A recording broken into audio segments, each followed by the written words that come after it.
একঘেয়ে মাছের ঝোল খেতে খেতে আজকে একটু সর্ষে দিয়ে রুই বানালাম।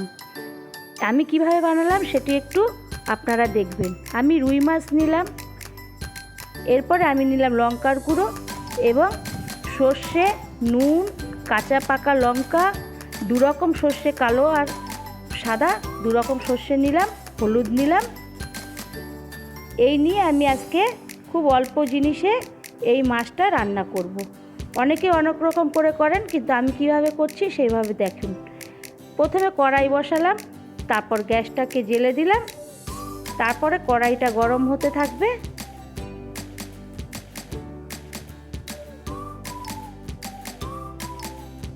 এবং আমি তখন কড়াই গরম হয়ে গেলে আমি দিয়ে দেব তেল।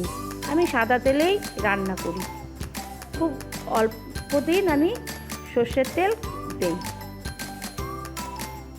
এরপরে আমি কি করব, নুন আর হলুদ ওই মাছটাকে মাখাবো। আমি আগে থেকে মাখিয়ে রাখিনি, এখন আমি মাখাচ্ছি।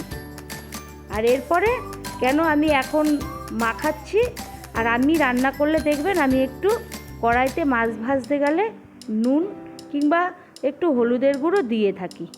কারণ কি, অনেক সময় মাছটাকে তলে ধরে যায়।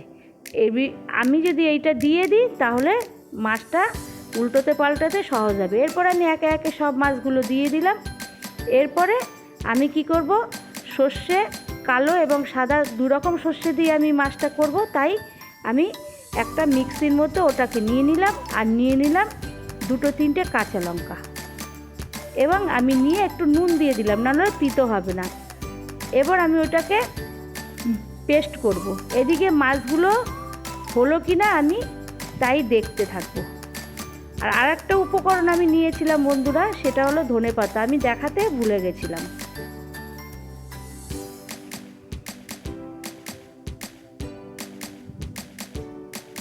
এরপরে আমি মাছটাকে এপিট উপিট করে উল্টে দেব। উল্টে দেওয়ার পরে আমি একে একে করে মাছগুলোকে তুলব। একটা পাত্রের মধ্যে আমি প্লেট নিয়ে আমি ওর মধ্যে তুলে নেব।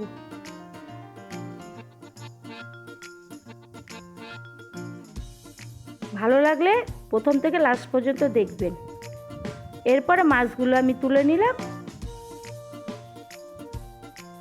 এদিকে আমি যে পেস্টটা তৈরি করেছিলাম ওটাও একটা বাটির মধ্যে আমি ঢেলে নেব।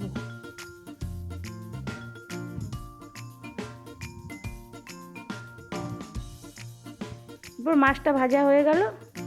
এরপরে আমি ওটা ঢেলে নিচ্ছি পেস্টটা।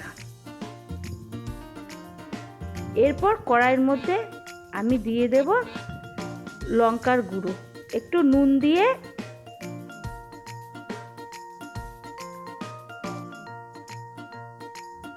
এরপর দিয়ে দেব হলুদের গুঁড়ো, এরপর লঙ্কার গুঁড়ো দিয়ে আমি একটু ওটাকে কষাতে থাকবো তেলের মধ্যে। এরপরে আমি যে পেস্টটা সাদা কালো সর্ষের তৈরি করেছিলাম ওটাকে আমি ঢেলে দেব।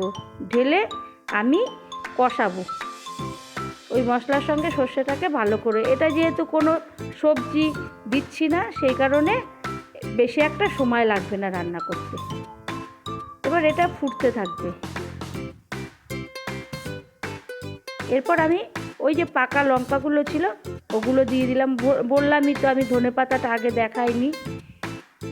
এরপরে আমি ধনেপাতাগুলোকে ওইটা একটু ফুটে গেলে টকবক করে যখন ঝোলটা ফুটবে তখন আমি ধনেপাতাটা দিয়ে দেব। এখন আমি ধনেপাতা দেব।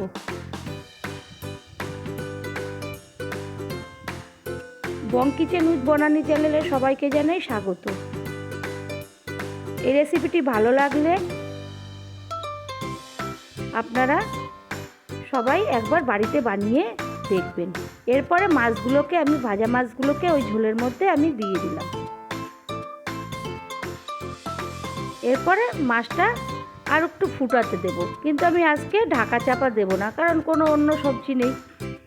এরপরে আমি মাছগুলোকে একটি প্লেটের মধ্যে তুলে নেব। রেসিপিটি যদি ভালো লাগে প্রথম থেকে শেষ পর্যন্ত পাশে থাকবেন, সাথে থাকবেন, লাইক করবেন, শেয়ার করবেন, সাবস্ক্রাইব করবেন এবং ধন্যবাদ।